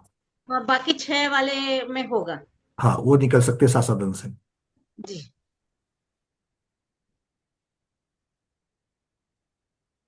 चलिए, 681 नंबर गाथा जो अभी अभी हम लोगों ने जो बातें करी है, वो आचार्य भगवान यहाँ पर ऑथेंटिकेट कर रहे हैं। देख लेते हैं उसको। मिच्छे शासन सम्मे पूवेद यदे कवाड़ जो गिम्मी। देखो क्या कह रहे हैं? मिच्छे शासन सम्मे, मिथ्यात्व, सासाधन और सम्य मतलब सम्यक्त्व, पहला दूसरा चौथा गुणस्थान, ये बता रहे हैं। ठीक है। अब इसके साथ में आगे क्या कह रहे हैं? पूवेद यदे कवाड़ जोगिम्मी। तो कवाड़ जोगिम्मी मतलब कपाट, सहयोग केवली के कपाट अवस्था में जो 13वां गुणस्थान है उसकी चर्चा हो रही है। और पुरुष वेदी की चर्चा कहां पर आ जाएगी? सम्य के साथ जुड़ करके आ जाएगी।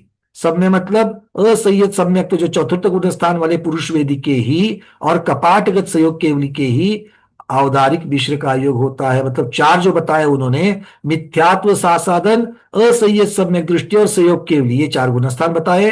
असंयत सम्यक तो पुरुष वेदी के और कपाट सहयोग केवली के ही औदारिक मिश्र होते हैं, ये कह रहे। क्योंकि क्या है कि मिथ्यात्व, सासाधन और असंयत सम्यक्त्व, ये 3 गुणस्थान के साथ औदारिक मिश्र होता है। ऐसा कहने से कुछ भ्रांतियां उठ सकती है, और उन भ्रांतियों का निराकरण आचार्य भगवान आगे कह रहे हैं कि असंयत सम्यक्त्व में पुरुष वेद के साथ ही होता है, बाकी अन्य 2 वेद के साथ में नहीं होता है। ठीक है। मतलब शेष सभी प्रकार के जीवों के साथ होता है, तीनों वेदों के साथ होता है, मतलब सभी प्रकार के जीव, ऐसा इसका अर्थ यहां पर ले लिया। आगे क्या कहते हैं?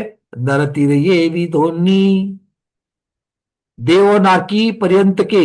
अब ये चर्चा यहां पर आगे किसकी चल रही है? अब नारक तिर्यंच आ गए, मतलब वैखरी की चर्चा चलेगी। क्या कह रहे हैं? नर तिरिये वियदोन्नी वी होती ती जिने ही निर्दिष्टम। देव और नारकी पर्यंत के वैक्रयिक का योग में 4 गुणस्थान होते हैं। देव और नारकी के वैक्रयिक के पर्याप्तक अवस्था में, तो पर्याप्तक अवस्था में कौन सा योग होता है देव नारकी के? वैक्रयिक का योग होता है। तो वैक्रयिक का योग, अब आपके चार्ट में चलो, वैक्रयिक का योग गुणस्थान कौन से? 1 से 4, और उसमें कहां से कहां तक लिखेंगे? सभी पर्याप्तक देव और नारकी, सभी पर्याप्तक देव और नारकी, ऐसा लिखेंगे।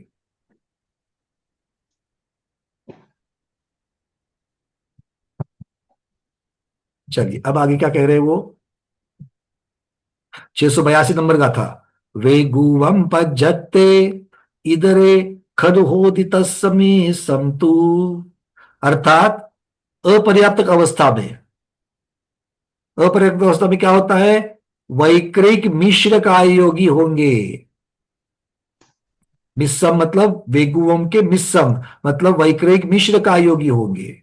और फिर आगे क्या कह रहे हैं? सुर निरय चौठाने मिस्से नहीं मिस जो गोहू। वो कह रहे हैं कि अपर्याप्तक अवस्था में वैक्रयिक मिश्र का योगी के भी मिश्र गुणस्थान के बिना शेष 3 गुणस्थान होते हैं। अब किसकी अपेक्षा से उत्तर लिखेंगे? पहले उन्होंने देवनार की पर्याप्तकों की चर्चा की 1 से 4 गुणस्थान में, वैक्रयिक का योग। अब वैक्रयिक मिश्र का योग में क्या कह रहे हैं, किनकी चर्चा चलेगी, देवनार्की की ही। तो उन्होंने कह दिया कि मिश्र गुणस्थान के अलावा शेष तीन गुणस्थान होते हैं। किसके होंगे, देवनार्की के। तो देवनार्की के कौन से होते हैं, पहला, दूसरा, तीसरा, चौथा। इसमें से तीसरे गुणस्थान छोड़ करके बाकी के तीन शेष होते हैं। मतलब देव और नारकी के।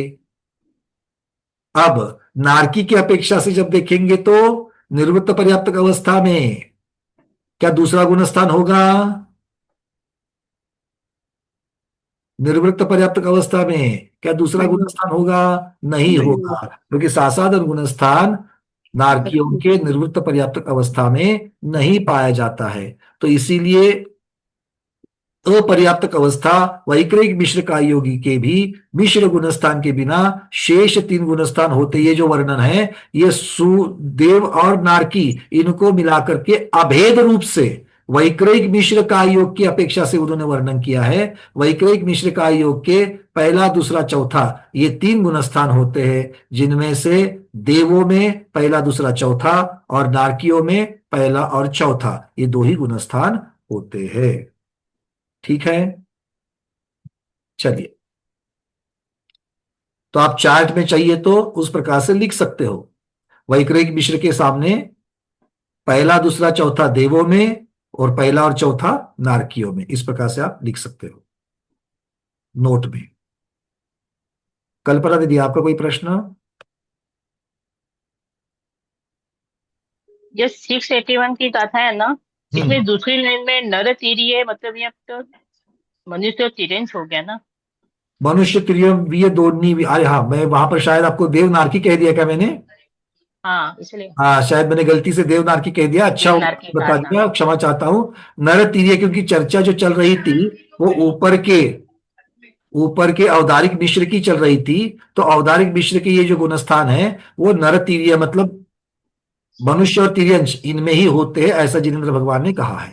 ठीक है, तो ये वहां पर आ जाएगा। और जो असंय समदृष्टि पुरुष वेदी, तो ये चौथा गुणस्थान हुआ ना। कौन सा वाला? इसमें मरण कर, जो गाथा का अर्थ दिया ना 681 का, हाँ, असंय सम्यक पुरुष वेदी के ही औदारिक मिश्र का एक होता है। तो वहां पर दिया ना, पूवेद यदि दिया है ना उसमें। हाँ, पूवेद दिया है, तो उसमें मरण करके जाएगा तो उस समय औदारिक मिश्र का एक, ऐसा क्योंकि बताया। औदारिक मिश्र जो है वो निर्वृत्त पर्याप्तक अवस्था में है, तो वहां पर तो जीव मरण करके ही पहुंचेगा, तो अर्थ वही निकलता है। जी, ठीक है। ठीक है ना? हाँ हाँ, चलिए। तो अब 682 के बाद चलते हैं 683 की तरफ। अब 683 में क्या कौन सा रह गया? आहारक का योग और आहारक मिश्र का योग रह गया, और कार्बन का योग की भी चर्चा आएगी। अब 683 में कह रहे हैं आहारोपज्जते इदरे खलु होदित समी सोसु अंतो मुहूर्त काले छठ गुणे होदि आहारो। अर्थात छठे गुणस्थानवर्ती आहारक समुद्घात वाले जो जीव है, आहारक रिद्धि कहो, आहारक समुद्घात वाले जीव कहो या आहारक कायोगी कहो, इनकी पर्याप्तक अवस्था में आहारक कायोग होगा और अपर्याप्तक अवस्था में आहारक मिश्र कायोग होगा। इन दोनों का काल कितना है? अंतो मुहूर्तो, अंतर मुहूर्त इनका कालावधि दिया गया है। तो आहारक मिश्र और आहारक का योग, इन दोनों के सामने गुणस्थान क्या लिखोगे? छट्टा छट्टा, बस, कोई रेंज नहीं आएगी। चलिए, 684 नंबर ओराली अमित संवा, मतलब औदारिक मिश्र वा चौगुण ठानेसु होदि कम्मय्यम, उसी के जैसे जो चार गुणस्थान औदारिक मिश्र का योग के हुए हैं वही का चार गुणस्थान कार्बन का योग के भी होंगे। क्या कह रहे हैं? क्योंकि विग्रहगति की अपेक्षा, अनाहारक जीव की अपेक्षा कार्बन का योग कहां पाया जाएगा? विग्रह गति में। तो वो भी तो मरण करके, जैसे जीव निवृत्त पर्याप्तक में जा रहा है, मरण करके विग्रह गति में जाता है। इस अपेक्षा से क्या होगा? पहले गुणस्थान का मरण, दूसरे गुणस्थान का मरण और चौथे गुणस्थान में मरण, ये तीन गुणस्थानों में मरण है। तो ये तीन गुणस्थानों की अपेक्षा वहां पर कह रहे हैं कि कार्बन का योग के पहला, दूसरा, चौथा ये तीन गुणस्थान होते हैं। किंतु इतने ही है क्या? तो आचार्य आगे कह रहे हैं चतुर्गति विग्रह काले। तो ये जो 3 गुणस्थान हो रहे हैं वो चतुर्गति के विग्रह काल, विग्रह गति में होते हैं। पहला, दूसरा, चौथा कार्बन का योग के लिए गुणस्थान चारों गति के विग्रह गतियों में होता है। और इसके अलावा जोगिसय सयोग केवली के पदरलोक पूरण गे, प्रतर और लोक पूरण इन 2 समुद्घातों में होता है। तो कौन सा गुणस्थान और जुड़ जाएगा? 13वां गुणस्थान भी इसके साथ में जुड़ जाएगा। क्लियर है सबको?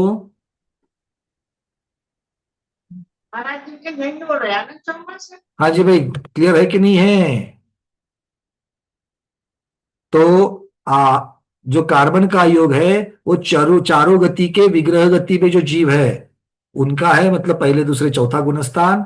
और संयोग केवली भगवान के समुद्घात के प्रतर और लोक पूरण इन समुद्घात की अवस्थाओं में होगा, मतलब 13वां गुणस्थान भी आएगा। तो पहला, दूसरा, चौथा और 13वां। और इसीलिए इन्होंने क्या कहा था, ये कैसे है कार्बन का योग के गुणस्थान? ये औरालीय मिश्र मतलब औदारिक मिश्र के जैसे है, ये यहां पर कह रहे हैं। हाँ, तो ये यहां पर योग मार्गणा पूर्ण होती है। अभी तक इनके जीव समास बाकी है, तो जीव समास की चर्चा शुरू करें। अभी जो चर्चा की है उसी के आधार पर लिखना है। चर्चा तो सारी हो चुकी है। हाँ अर्चना दीदी।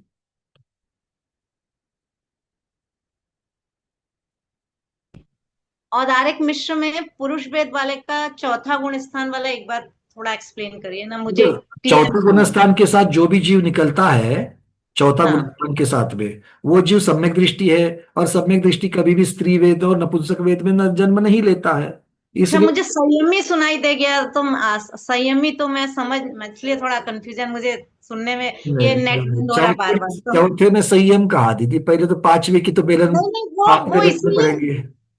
भैया नेट बार बार बंद हो रहा तो मुझे सुनाई नहीं पड़ा, तो मुझे अच्छा, कोई बात संयमी ऐसा लगा। नहीं, कोई बात नहीं, कोई बात नहीं। मैं ये कह रहा हूं कि आप अगर आप जब भी केवली भगवान होंगे तो चौथे गुणस्थान में संयम मत बोल देना, है ना। लोग बैठे ही यहाँ पर, हमें चौथा गुणस्थान और संयम बोल दो, है ना, आराम से मिल जाएगा। ऐसा तो नहीं हो सकता। मधु दीदी पूछो। भैया ये जो कपाट समुद्घात था वो अपने को पता लग गया कि उसमें औदारिक मिश्र का योग है, और इसमें कार्बन का योग है, दोनों में प्रतर और लोक पूरण में। तो और दंड में अभी आपने बताया था, वो क्या था? दंड में औदारिक होता है। हाँ, औदारिक। ये योग मार्गणा में है इसका वर्णन। हाँ हाँ, ठीक है जी भैया। चलिए चलिए जीव समाज की तरफ चले, क्योंकि तो योग मार्गणा पूरी होने तक छुट्टी नहीं होगी, एक एक विषय पूरा करना पड़ेगा, है ना। चलो, अब चार्ट आपके सामने। मनोयोग और वचन योग। अब देखो जीव समास में क्या करना है। जीव समास में मुख्यतः से पर्याप्तक अपर्याप्तक पहले दिमाग में ये लाना है। क्या करेंगे जीव समास में? पर्याप्तक या अपर्याप्तक। फिर अपर्याप्तक की चर्चा जब करते हैं तो भैया लब्ध पर्याप्तक भी है क्या, अकेले निवृत्त पर्याप्तक है, इनकी चर्चा करेंगे। ठीक है, मुख्यतः ये सूत्र याद रखना है। अब चारों मनोयोग और चारों वचन योग जो है वो पर्याप्तकों में होंगे कि अपर्याप्तकों में होंगे? जिसके भी हो गए, किसके हो गए वो तो गुणस्थान में लिखा है, कहां से कहां तक वो भी लिखा है। अब चर्चा ये चलेगी कि क्या पर्याप्तकों में ही मनोयोग वचन योग होते हैं या अपर्याप्तकों में भी होते हैं। ठीक है, तो पर्याप्ति वाली चर्चा निकाल देना कि आहार और शरीर, ये 2 पर्याप्तियां जो है जब तक पूर्ण नहीं होती है तब तक मुख्यता से जीव निवृत्त पर्याप्त कहलाता है। ठीक है, और उसके बाद में जो पर्याप्ति है और अंतिम की जो 2 है, कौन सी अंतिम वाली? भाषा और मन। 5वीं पर्याप्ति पूर्ण होने के क्रम में नियम से भाषा पहले पूर्ण होती है, मन पर्याप्ति बाद में पूर्ण होती है। मतलब भाषा और मन पर्याप्तियां पर्याप्तक जीव के ही होती है, अपर्याप्तक जीव के नहीं होती है। क्लियर?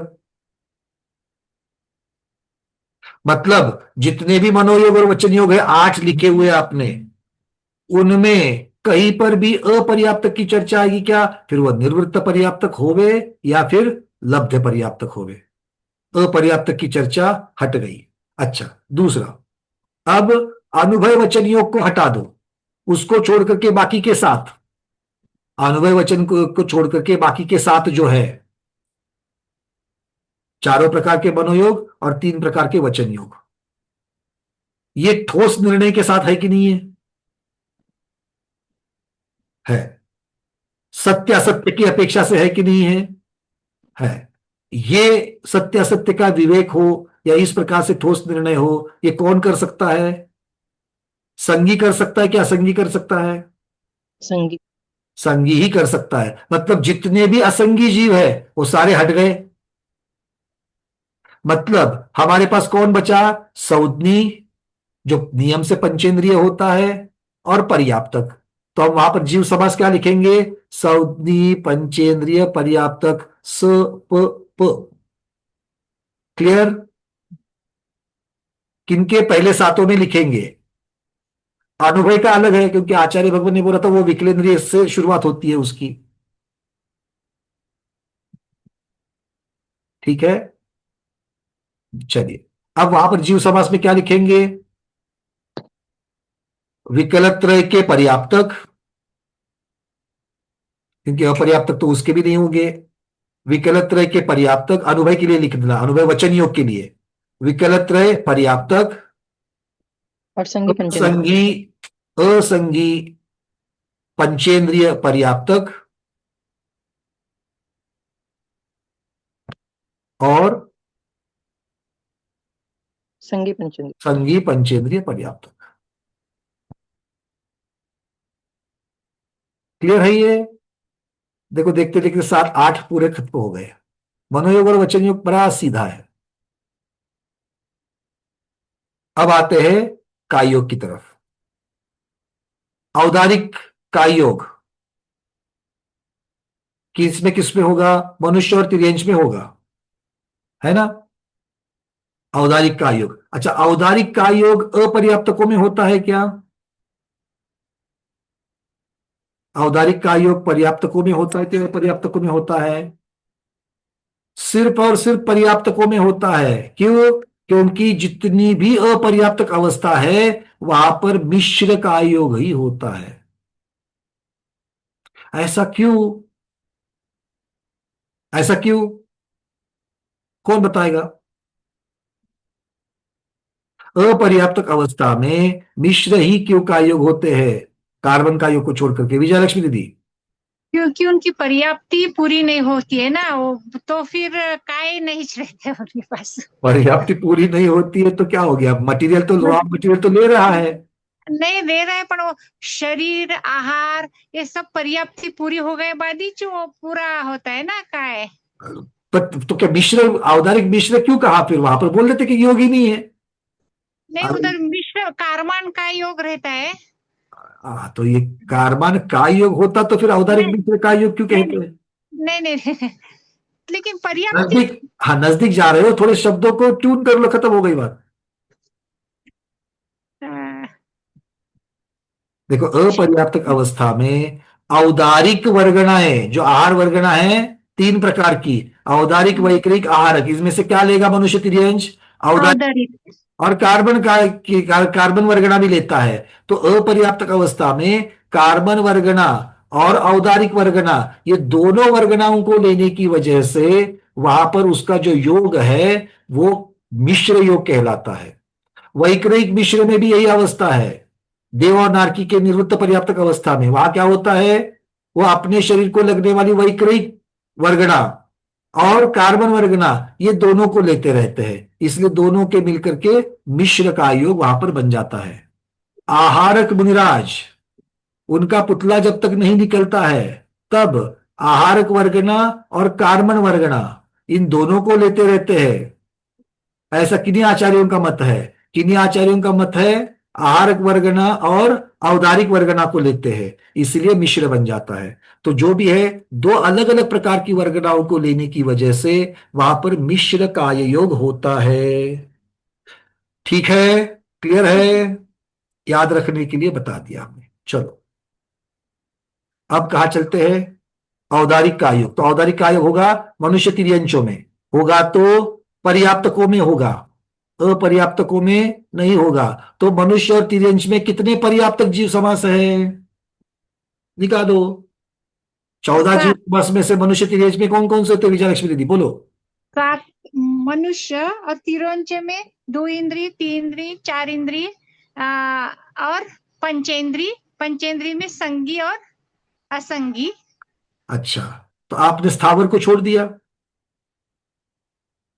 हाँ, स्थावर स्थावर में स्थावर तुर्यंच है कि नहीं है, स्थावर तुर्यंच है कि नहीं है, है उसका औदारी किच रहता है। तो फिर सूक्ष्म और वो बोले स्थावर बादर, स्थावर सूक्ष्म। सूक्ष्म और बादर। हाँ, हाँ, 2 इंद्रिय, 3 इंद्रिय, 4 इंद्रिय, और पंचेंद्रिय संगी और असंगी। संगी पंचेंद्रिय, असंगी पंचेंद्रिय, ये 7 हो गए। ये 7 के पर्याप्तक अवस्था। ठीक है, तो 7 पर्याप्तक कैसे दिखेंगे। हाँ, जिनके जिनके है शॉर्टकट में लिखना है, फुल कट में लिखना है, कैसे लिखना है लिख लो। तिर्यंच और मनुष्य है, इसीलिए क्या होगा, एकेंद्रिय बादर और सूक्ष्म, 2 इंद्रिय, 3 इंद्रिय, 4 इंद्रिय, या विकलत रहे लिखो तो भी चलेगा, और असंगी और संगी पंचेंद्रिय, इन 7 के पर्याप्तक जीव समास, इन 7 के पर्याप्तक जीव समास ये औदारिक में आ जाएंगे। चलो, औदारिक मिश्र का योग में कौन से होंगे, औदारिक मिश्र का योग में अभी जितने पर्याप्तक के लिए थे उनके ही अपर्याप्तक बना लेना, क्योंकि अभी जो 7 पर्याप्तक जीव लिए थे उनकी निर्वृत्त पर्याप्तक अवस्था में या लब्ध पर्याप्तक अवस्था में कौन सा योग होगा, औदारिक मिश्र का योग होगा। मतलब एकेंद्रिय बादर, एकेंद्रिय सूक्ष्म, विकलत्रय के 3 और संगी पंचेंद्रिय, असंगी पंचेंद्रिय के अपर्याप्तक, ये 7 हो गए। और औदारिक मिश्र हमको कहा मिला था, केवली भगवान। ठीक है, तो केवली भगवान, उसके साथ में सहयोग केवली अर्थात संगी पंचेंद्रिय पर्याप्तक। सहयोग केवली को क्या कहेंगे, संगी पंचेंद्रिय पर्याप्तक। अब वो संगी असंगी के परे होते हैं, पर यहां पर अपना ना लिखने के लिए हमने वही लिया है, संगी पंचेंद्रिय पर्याप्तक, क्योंकि एब्रिवेशन में हमने वही लख रखा हुआ है। ठीक है, सबको समझ में आ गया औदारिक मिश्र। चलिए अब चलते हैं वैक्रयिक और वैक्रयिक मिश्र। वैक्रयिक में क्या होगा, देव और नारकी अपर्याप्तक होते हैं क्या, वैक्रयिक का योग पर्याप्तकों में होता है क्या अपर्याप्तक में होता है, सिर्फ पर्याप्तकों में होता है। किस किस के, देव और नारकी के, जो नियम से संगी पंचेंद्रिय है। तो क्या सा जीव समास बनेगा, संगी पंचेंद्रिय पर्याप्तक, एक ही जीव समास बनेगा। तो वैक्रयिक का योग में एक ही जीव समास बनेगा, संगी पंचेंद्रिय पर्याप्तक। अच्छा, अब वैक्रयिक मिश्र का योग में कौन सा बनेगा, वैक्रयिक मिश्र का योग वो होता है सिर्फ और सिर्फ देवनारकियों के निर्वृत्त पर्याप्तक अवस्था में, इसलिए संगी पंचेंद्रिय निर्वृत्त पर्याप्तक, सपनी आएगा वहां पर, संगी पंचेंद्रिय निर्वृत्त पर्याप्तक, ये आ जाएंगे। वैक्रयिक मिश्र में भी एक ही जीव समास होगा। चलिए, ऐसे ही आहारक का योग और आहारक मिश्र का योग भी होगा। आहारक का योग पर्याप्तक मुनिराज के होता है, और मुनिराज संगी पंचेंद्रिय पर्याप्तक होते हैं, इसलिए स प आएगा उसमें। और आहारक मिश्र जब तक तैयार हो रहा है तब आहारक मिश्र होता है, अर्थात संगी पंचेंद्रिय निर्वृत्त पर्याप्तक, स प नी आएगा। आहारक मिश्र में क्या आएगा, स प नी। ठीक है, चिंता नहीं करना। अगर कोई जिज्ञासा हो रही है, आज का वीडियो फिर से सुन लेना, और आप चाहिए तो मैसेज भी कर सकते हो, या कल की क्लास की शुरुआत में भी फिर से पूछ सकते हो। अगर लग रहा है कि थोड़ा सा जल्दी हो रहा है, जल्दी कुछ भी नहीं हो रहा है, जो जो हमने अब तक पढ़ा है उसी को चिंतन में ला ला करके उसका उत्तर लिख रहे हैं। चलिए, अब कार्बन का योग हो गया, तो कार्बन का योग की वजह से कौन कौन हो गए, और विग्रह गति के कार्बन का योग की पहली चर्चा करेंगे। तो चारों गति के जीव है, तो चारों गति के जीव मतलब एक इंद्रिय से पंचेंद्रिय सारे भी होते हैं, हाँ या ना। अच्छा, विग्रह गति में कोई पर्याप्तक होता है क्या? मतलब विग्रह गति से संबंधित जो कार्बन का आयोग है वो पर्याप्तकों में होगा क्या, अपर्याप्तकों में होगा? अपर्याप्तकों में होगा। ठीक है, क्लियर है। तो सातों, सभी गति के सात, कौन से सात? एक इंद्रिय बादर, एक इंद्रिय सूक्ष्म, दो इंद्रिय, तीन इंद्रिय, चार इंद्रिय, संगी पंचेंद्रिय, असंगी पंचेंद्रिय, इनकी अपर्याप्तक अवस्था, इनकी अपर्याप्तक अवस्था। और कार्बन का योग और किनके था? संयोग केवली भगवान के समुद्घात में था, इसलिए वो भी ऐड हो जाएंगे, संगी पंचेंद्रिय पर्याप्तक। इस प्रकार से 7 + 1 ऐसे 8 जीव समास कार्बन का योग के साथ में बनेंगे। ठीक है, हाँ, अगर आपके अभी कोई प्रश्न हो, जिज्ञासा हो तो 5 मिनट में ले लूंगा। मीनाक्षी दीदी बोलिए। भैया जो औदारिक काय योग है उसमें 7 और औदारिक मिश्र में 7, ऐसा जीव समास में आ जाएगा ना? हाँ, तो बताया ना हमने, 7 ही तो लिए। हाँ, और इसमें कार्बन का योग में देखो, औदारिक मिश्र में उसमें सिर्फ एक बढ़ता है, औदारिक मिश्र में केवली भगवान की अपेक्षा से एक बढ़ जाएगा, तो औदारिक में 7 आएंगे और मिश्र में, औदारिक मिश्र में 8 आएंगे। अच्छा, बस ठीक है, क्योंकि औदारिक का योग में पंचेंद्रिय कहते हुए 13वें गुण स्थान वाले केवली भगवान आ गए, दंड वाला कपाट जो है वो उसमें आ गया, पर औदारिक मिश्र में आपको अलग से लेना पड़ेगा। हाँ, डॉक्टर शैला दीदी बोलिए। हाँ, मेरा भी वही प्रश्न था वंदना भाई, मेरा भी वही प्रश्न था औदारिक मिश्र का ही। चलिए, वहां पर हिमांगी आपने दीदी, बोला नहीं था ना, इसलिए मुझे शंका थी। हिमांगी दीदी बोलिए। भैया आपने जो औदारिक मिश्र का योग में चौथे गुण स्थान में पुरुष वेद लिया खाली, औदारिक मिश्र का योग। बिल्कुल, तो औदारिक मिश्र में, औदारिक मिश्र कब बनेगा?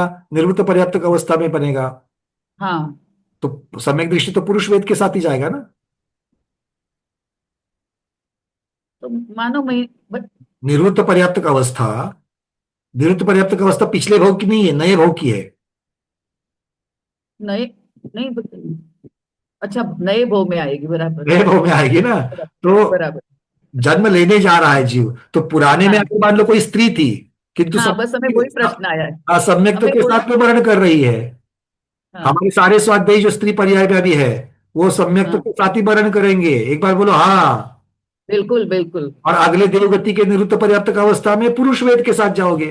विग्रह गति के पहले समय से पुरुष वेद चाहिए हमको। हमें वही विकल्प आया कि चौथे गुण स्थान में अगर कोई स्त्री ने मतलब सम्यक तो प्राप्त किया तो कैसे, वो इसीलिए वो प्रश्न आया। चल, डॉक्टर मधु दीदी। भैया आपने पहले तो यही समझाया ना कि अपर्याप्त में भी वही 7 जीव समास आएंगे, तो ये कपाट को तो अपन ने उसमें ले लिया ना संगी पंचेंद्रिय में, फिर आपने अभी उसको 8वां क्यों किया? किस वाले में बोल रहे हैं? जो औदारिक मिश्र का योग के जीव समास किए, तो अभी जब मीनाक्षी दीदी वगैरह ने क्वेश्चन पूछा तो अपन ने उसको 7 का 8 कर दिया। पहले अपन ने उसको 7 किया, 7 में अपन ने कपाट समुद्घात वाले केवलियों के लिए अपन ने उसको संगी पंचेंद्रिय में काउंट कर लिया था ना भैया? हाँ, संगी पंचेंद्री में ऊपर भी तो काउंट किया है, नीचे भी तो संगी पंचेंद्री की अपेक्षा से अगर उसको काउंट करेंगे तो मुख्यतः से पहले दूसरे चौथे गुणस्थान की अपेक्षा से आ जाएगा। 13वें गुणस्थान की वजह से इन्होंने इसको अलग से रखा है उसको। तो भी जो अपन क्योंकि समास देखो, देंगे तो संयोग वो केवली, 7 ही आएंगे। नहीं, मैं समझ रहा हूं आप जो बोल रहे हो। संयोग केवली को इन्होंने यहाँ पर, अब यहाँ पर तो इन्होंने अलग से रखा है। सातों अपर्याप्तकों में तो वैसे तो आना चाहिए, क्योंकि जीव समास की अपेक्षा देखा जाए तो सातों अपर्याप्तक और पर्याप्तक, इनके अलावा तो कुछ होता ही नहीं है जी, इनके अलावा तो कुछ होता ही नहीं है। तो ये अलग से जीव समास आलाप अधिकार में ऐसा नहीं लेंगे। ये यहां पर इन्होंने टिप्पण में दिया है कि इसको संयोग केवली संगी पंचेंद्रिय पर्याप्तक की अपेक्षा से लगा लेना करके। ठीक है, तो टिप्पण में है करके हमने वहां पर रखा हुआ है, बट आप अगर नहीं लिखोगे तो भी इसको मान्य किया जाएगा, संकलन की अपेक्षा से रख दो। साथ साथ भी अगर रखोगे तो भी चलेगा। जी भैया। चलिए, और कोई? हेमांगी दीदी। भैया सहयोग केवल है तो फिर आगे संगी क्यों लगेगा? वो तो संगी हाँ नहीं नहीं, असंगी वो तो क्योंकि हमने बताया ना, एब्रिवेशन में पहले से स प लिखा हुआ है, संगी पंचेंद्रिय पर्याप्तक ऐसा लिखा है, साक्षात में तो संगी असंगी पने के परे है, हाँ वही।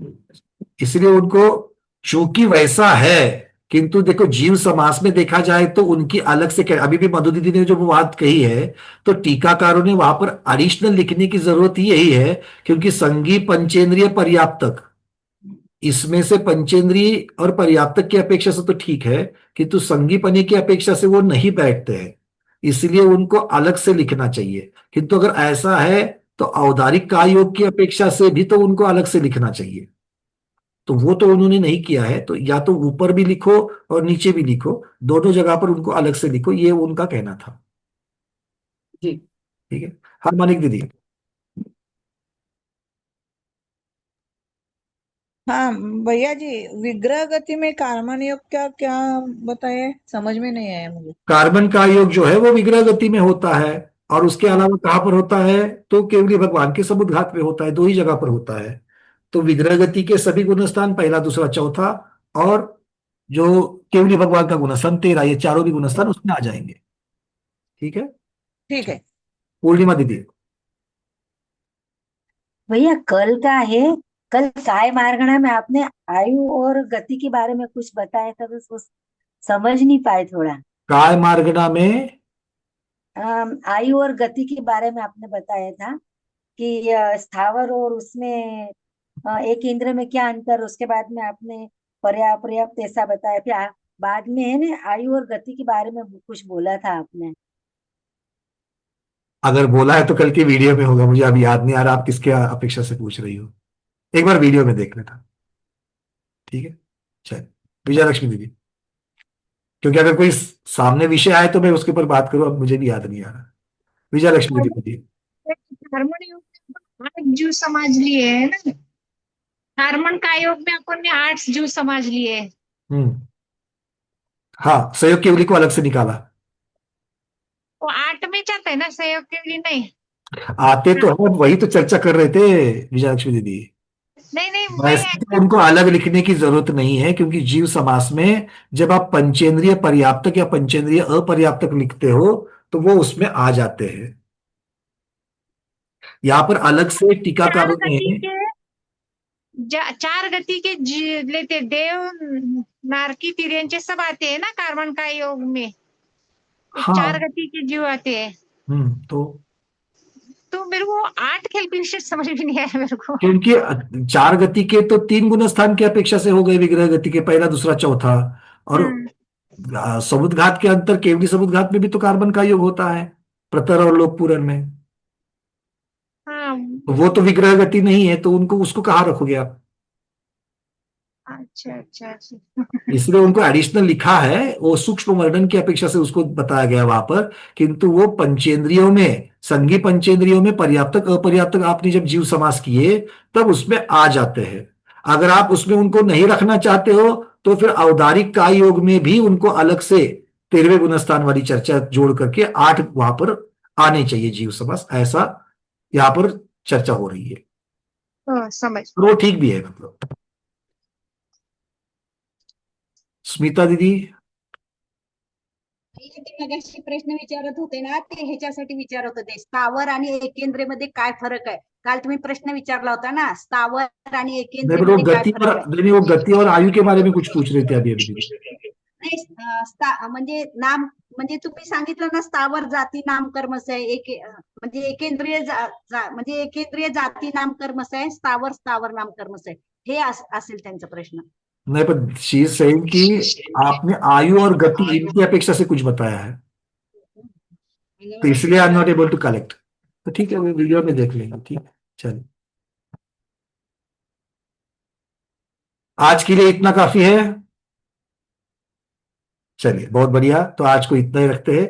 इस योग मार्गणा का प्रकरण यहाँ पर पूर्ण होता है। योग मार्गणा में हमने गुणस्थान और जीव समास देखे।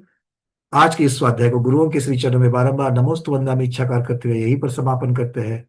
जैनम जयतु शासनम, जैनम जयतु शासनम, जैनम जयतु शासनम।